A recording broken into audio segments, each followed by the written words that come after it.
I recently read The Psychology of Money by Morgan Housel.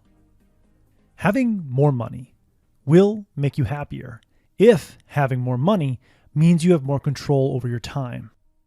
Billionaire Charlie Munger once said, "I did not intend to get rich. I just wanted to get independent." If you want to attain the kind of wealth which awards you the freedom to do what you want, when you want, with whom you want, you must think differently about money and develop a strong investing psychology. Develop a strong investing psychology by understanding 3 concepts that most people fail to understand. I call these the 3 money misunderstandings. Money misunderstanding number 1, compounding. If I give you $1 on January 1st and double it every day after that, $2 on January 2nd, $4 on January 3rd, $8 on January 4th, how much money would I have to give you on January 31st? $1,000? $10,000? Well, if you understand the power of compounding, you know that you stand to make much, much more than $10,000 on January 31st.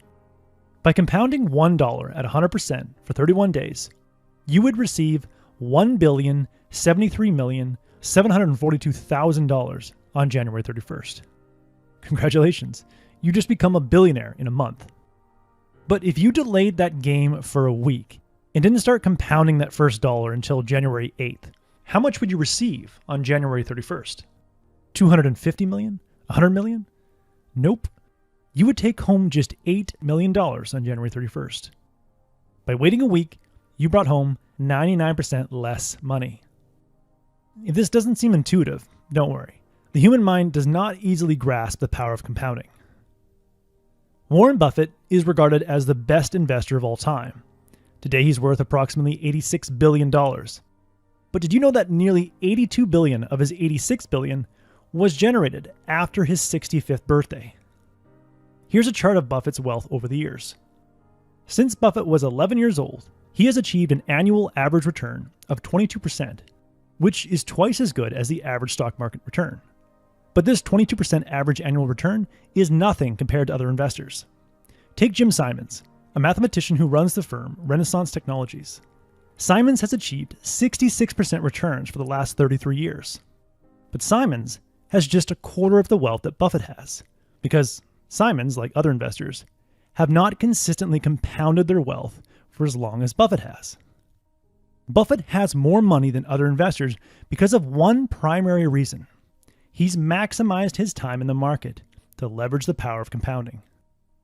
The first key to building independence-level wealth is to start investing now with whatever you can afford, may that be $100 or $10,000, and keep that money invested so you give compounding enough time to work its magic. This advice is simple, but many smart investors fail to follow this advice because they get greedy. Many years ago, Charlie Munger and Warren Buffett had another business partner named Rick Guerin. Guerin was an investing genius, like Munger and Buffett, but few people know about Guerin because when the stock market was soaring in the late 1960s, Guerin leveraged his money and used debt to maximize his returns. But when the stock market dropped by 70% in the early 1970s, Guerin got margin calls and was forced to sell his stock. Whenever I'm tempted to take on risk and chase a big return in any given year, I just remember that if I'm wrong and lose 50% in one year, I'll need to achieve 100% return the following year just to break even. Now, if greed doesn't interrupt your compounding curve, fear probably will. When you watch your stock market portfolio drop by 30% in a market downturn, fear will likely consume you and make you believe that you're going to lose all your money. So you better sell and wait for the market to recover.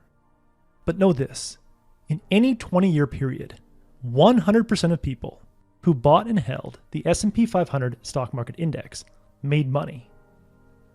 We all must develop the mental fortitude to weather short-term downturns in order to benefit from long-term uptrends and leverage the power of compounding.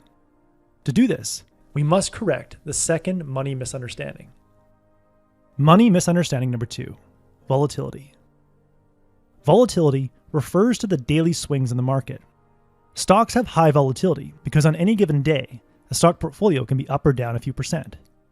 People who can't handle the emotional ups and downs of the stock market or other volatile markets invest in low volatility assets like treasury bonds and guaranteed investment contracts, to achieve a steady return. But no low volatility asset will outperform a volatile stock market over an extended period. Some investors believe that they can get high annual returns without volatility. That's why several people happily gave millions of dollars to a man on Wall Street who claimed he could generate a steady 1% return each month with no downside risk. That man was Bernie Madoff, a con man who ran a Ponzi scheme and took everyone's money. Volatility is the emotional price you need to pay if you want good annual returns. If you're invested in an index like the S&P 500, which constantly adds growing companies to replace dying companies, you can be confident that the long-term trajectory of that index is up and to the right, regardless of how much volatility the index experiences in any given month or year. But when you log into your trading account and you're down a bunch of money for the day or month, it's hard not to believe that you've done something wrong. Author Morgan Housel offers a great analogy to help you ride out the market dips and embrace volatility. Housel suggests viewing volatility as a fee, not a fine. If you get a fine, like a parking fine, for parking in an illegal spot, you change your behavior and avoid that spot in the future. But if that parking spot required a fee up front, you would pay it and continue parking there, if that spot was the best spot for miles. The same principle applies to investing. If you own an index like the S&P 500, view the volatility and the occasional dip as a fee for being in the market and getting the opportunity to receive high annual returns over an extended period of time. Money misunderstanding number 3, tail investments. When Amazon launched the Fire Phone in 2014, it could very well have been a dominant smartphone and doubled Amazon's stock price. But the Fire Phone was a dud. And just a few years after the Fire Phone was launched, CEO Jeff Bezos had to scrap the project and swallow a $170 million loss.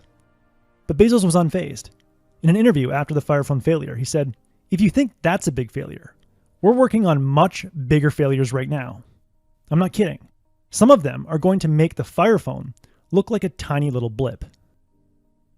Bezos made hundreds of small bets at Amazon. One of those bets was Amazon Web Services, a small side project that now generates over 60% of Amazon's operating income. Amazon Web Services is a tail investment, a single investment that massively outperformed all other investments and made up for several bad investments, like the Fire Phone.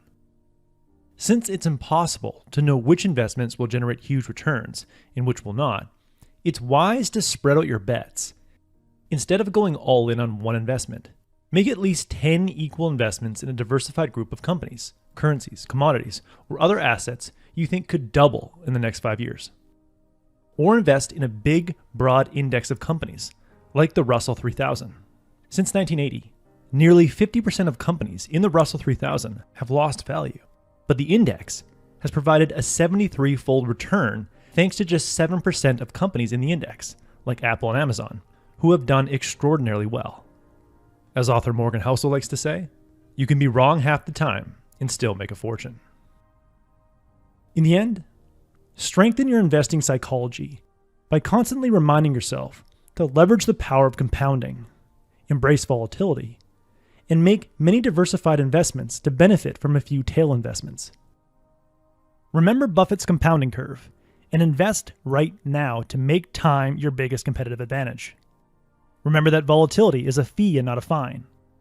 And remember that you can have several failed investments like the Fire Phone, so long as you have one or two wildly successful investments like AWS. That was the core message that I gathered from The Psychology of Money by Morgan Housel.